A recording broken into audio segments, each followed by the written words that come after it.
واحدة من الموظفات قدمت صندوق وفتحته قدام شو جينغ مينغ. جواه أعلى فئة من بطاقات العضوية في القاعدة، البطاقة السوداء الذهبية.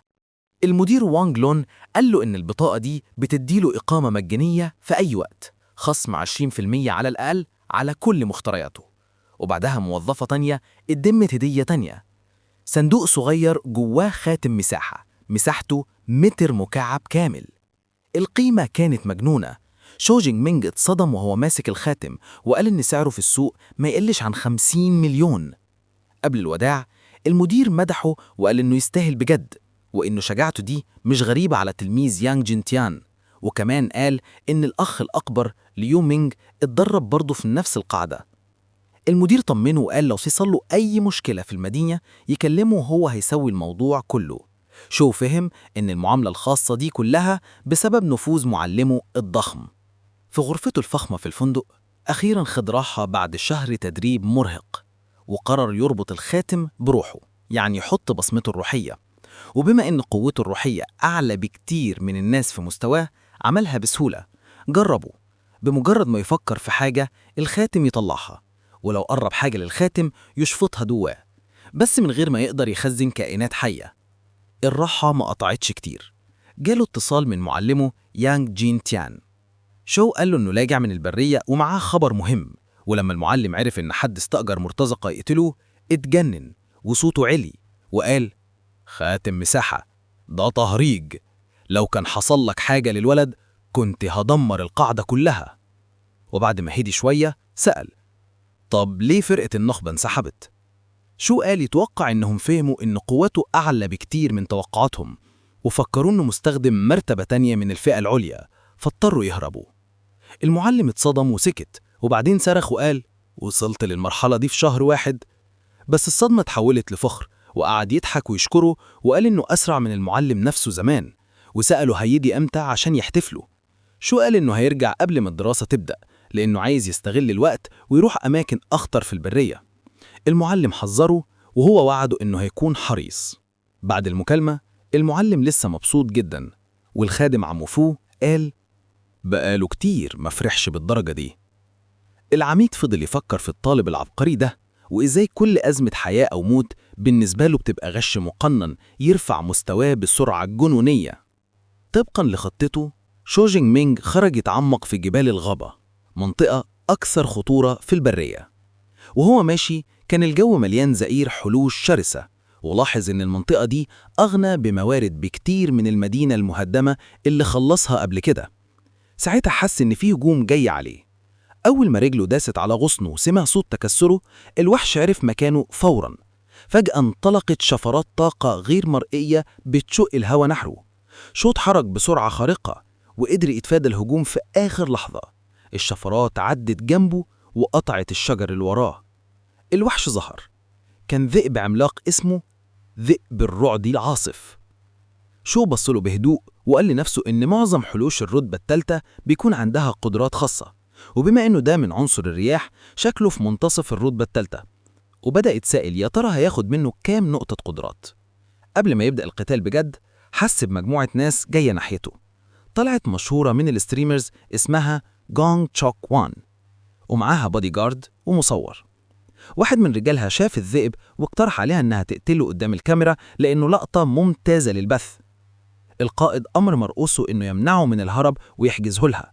شو فهم إنهم عايزين يسرقوا منه فريسته، وده ضد قواعد البرية، واللي أول واحد يشوف الفريسة يبقى هو صاحب الحق. لكن جونغ تشوك وان رفضت وقالت إنها مش بتحب تخطف فريسة حد تاني عشان الشهرة. القائد حاول يقنعها إنها تبقى بطلة وتنقذ طفل ضعيف من الوحش، لكنها ما اتخدعتش، وأكدت إن شكله متماسك وقادر يتصرف لوحده، وإنها مش محتاجة بطولات وهمية. القائد اضطر يسمع كلامها على مضض، وقرروا يدوروا على وحش تاني. شو راقبهم وهم ماشيين واستغرب من شخصيتها لأنها طلعت أحسن مما توقع، على عكس قائد فريقها اللي واضح إنه ما عندوش سلطة حقيقية عليها.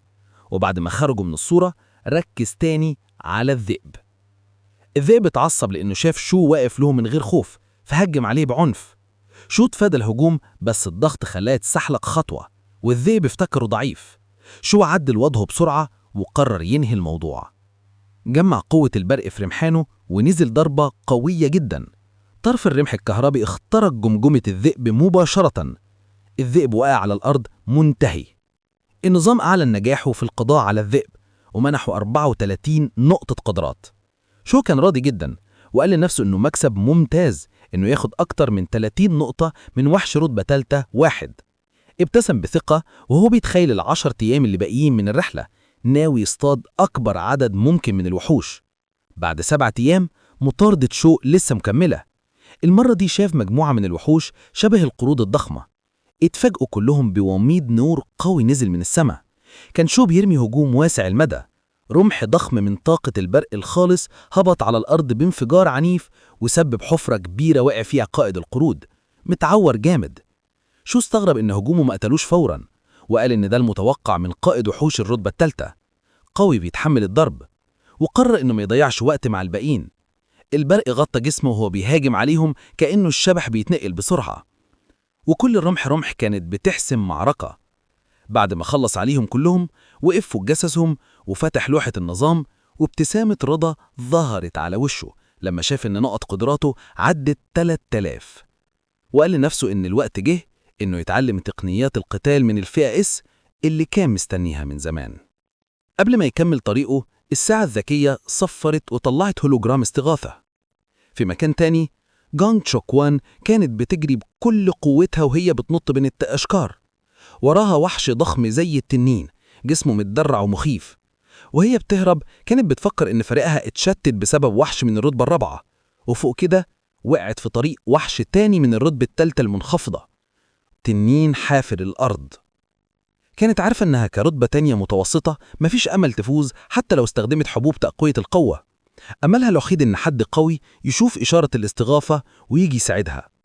المصيبة كبرت لما خرجت من الغابة لمنطقة مفتوحة من غير أشجار تحميها. الوحش عرب منها خلاص، وقبل ما يهجم عليها رمح ضخم من البرق البنفسجي نزل قدامه ووقفه في مكانه. شو ظهر من طاقة البرق ووقف قدامها بيحميها. جانج تشوكوان بصت له بصدمة وهي تعرفه فورا. صرخت وقالت له يجري، وشرحت له بسرعة إن ده وحش تنين من الرتبة الثالثة المنخفضة وهو مش هيقدر يهزمه. لكن شو تجاهل كلامها، ثبت رمحانه في الأرض ووقف بثبات وهو بيواجه الوحش بعينين ما بترمش. جانج تشوكوان اتصدمت من هدوءه وبدأت تحس بالذنب. لو كانت هتموت لوحدها حاجة، لكن إنها تتسبب في موت حد بريء زيه ده اللي ما يستحملوش ضميرها. قررت تضحي بنفسها ولفت وراحت تجري في قدام الوحش عشان تبعده عنه. الوحش هدر بقوة واندفع ناحيتهم. جانج استعدت للقتال بأي شكل، لكن قبل ما تتحرك شو استدعى رمح ضخم جدا من البرق ورماه فوق راسها مباشرة ناحية الوحش. وقفت مكانها مصدومة، شايفة قوة ما كانتش تتخيل إنها موجودة في شخص قدامها من نفس العمور والمستوى الظاهر. الرمح الطاقي نزل بسرعة خيالية، خرق رأس الوحش المدرع وفجره ببرق بنفسجي ودم متناثر في كل اتجاه. وقع الكائن على الأرض وراسه متدمرة تماما. جانج تشوكوان وقعت على ركبتها من الصدمة ومش قادرة تستوعب ازاي وحش بالخطورة دي اتقتل بضربة واحدة. بصت لفوق لشو جينج مينج وبدأت تفكر في قوته المرعبة. افتكرت دوي الصوت اللي سمعته قبل الهجوم واتأكدت انه كان بسببه. فضلت تسأل نفسها ازاي واحد المفروض انه من المرتبة التانية العليا بس يملك القوة دي. في اللحظة دي ظهر قدامه إشعار بيأكد القضاء على الوحش ومكافأة 36 نقطة قدرة. ابتسم بثقة وفكر إن طبيعي وحش في اسمه كلمة تنين يدي نقط أكتر من الوحوش العادية في نفس المستوى. بعد ما خلص راح عند جانج تشوكوان اللي لسه على الأرض وسألها لو بخير. قالت إنها تمام بس ركبتها مش شايلينها، وشكره لأنه أنقذ حياتها. رد عليها بتواضع إن أي حد كان هيعمل كده، وساعتها إنها تقف. وقفت وقالت إنها مديوناله بدين كبير ويقدر يطلب منها أي حاجة في المستقبل. لكن شو جينج مينج قال إنه مش محتاج أي حاجة، وإن أفضل مكافأة بالنسبة له تكون صورة موقعة منها لزميله في السكن. اتصدمت من الطلب بس وافقت، وقالت إنها مش معاها دلوقتي بس هتديهوله أول ما يوصلوا لقاعدة الإمدادات. بعدها ركزت على سلاحه، عرفته فورا، رمح العاصفة السحب الداكنة. السلاح المشهور المعروف إنه تقيل جدا ومحدش يقدر يستخدمه غير الأصحاب القوة الكبيرة. سألته لو هو فعلا طالب في جامعة مودو، أكد إنه هدية من معلمه. عرفت نفسها إنها طالبة في السنة التانية بالأكاديمية الأولى. ساعتها هو رحب بيها باعتبار إنها أكبر منه في الدراسة. هي فكرت إنها عمرها ما سمعت عنه قبل كده في الجامعة، فاستنتجت إنه طالب هادئ ومش معروف. أما هو ففهم إنها افتكرته أكبر منها، لأن معظم الطلبة مش بيوصلوا لقوته دي غير في السنة الثالثة، وقرر ما يصححش المعلومة. وبإعجاب متزايد قالت لها إنها مصدومة إنه قدر يقتل وحش من الرتبة الثالثة العليا بضربة واحدة. وهو داخل يمشي وقفته فجأة بخجل شديد، طلبت تمشي معاه شوية لأنها اتفصلت عن الحراس بتوعها ومش هتقدر تبقى لوحدها في البرية. وافق إنه يوصلها للمدينة المهدمة ومن هناك تقدر ترجع بأمان. شكرته بفرحة كبيرة. وهم ماشيين اقترحت عليه يفتشوا كهف الوحش على كنوز أو حاجات ثمينة، وده أصلا سبب إن الوحش هاجمها. وافق إنه يستاهل التجربة. في الطريق سألته تابع لأنهي أكاديمية.